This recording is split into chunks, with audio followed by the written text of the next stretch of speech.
Hi, my name is Brett Combs. I'm an applications engineer with Trimec located in Richmond, Virginia. In today's video, I'm going to show you how you can embed SOLIDWORKS Composer Player directly into a PowerPoint project. To begin, let's first take a look at my Composer project. Here inside my Composer project, I've got two different views, one named Default and one named Bomb. The naming convention is important because I'm going to make custom buttons inside PowerPoint that will link to these different views. To do this inside PowerPoint, I'll need to ensure the Developer Tool tab has been turned on. This can be done from the File drop-down menu under Options. Go to the Customize Ribbon tab and ensure Developer has been checked on.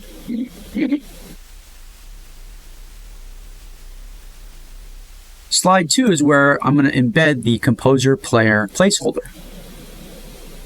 First, I'll activate the Developer Tool tab and click More Controls.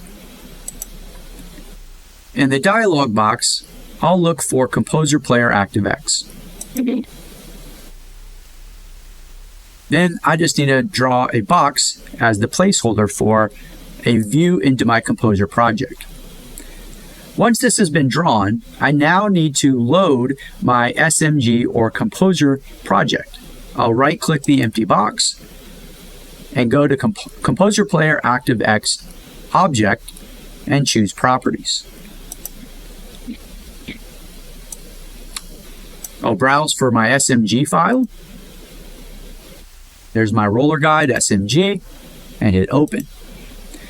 Before I do this, I will clear the Pack CATIA Composer document box and any buttons on the Layout tab. I'm going to be creating my own custom buttons.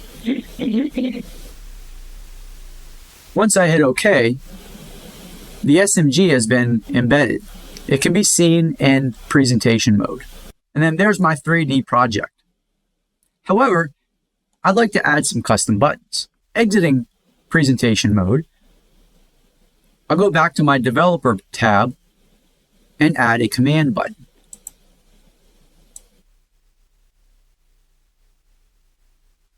Now, this is a generic button that I'll have to program. Before I do that, I'll just copy and paste.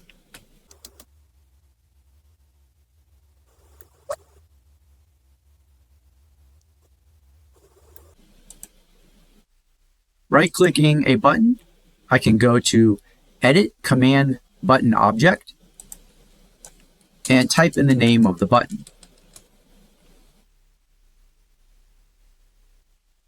The first button will be to access my default view.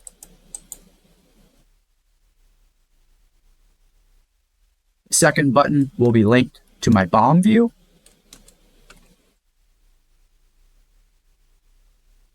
And the last two buttons will show and hide Composer Player toolbar buttons.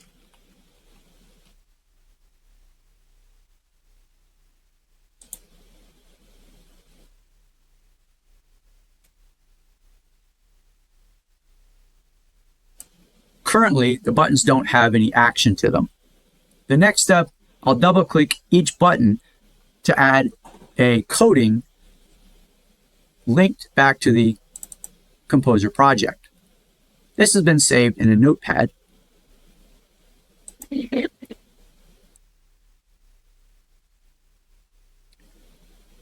With my note document open, I'll simply copy and paste the text for each one of the actions for these buttons.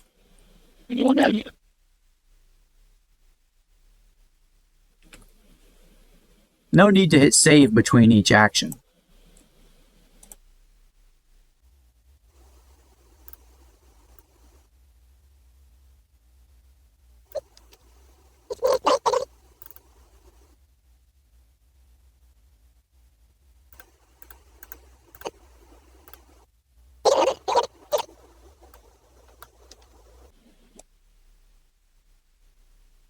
Once the copy and pasting has been done, I'll go back to my presentation mode to test out my new buttons.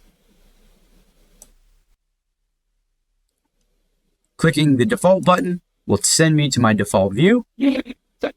Clicking the BOM button will activate the BOM view.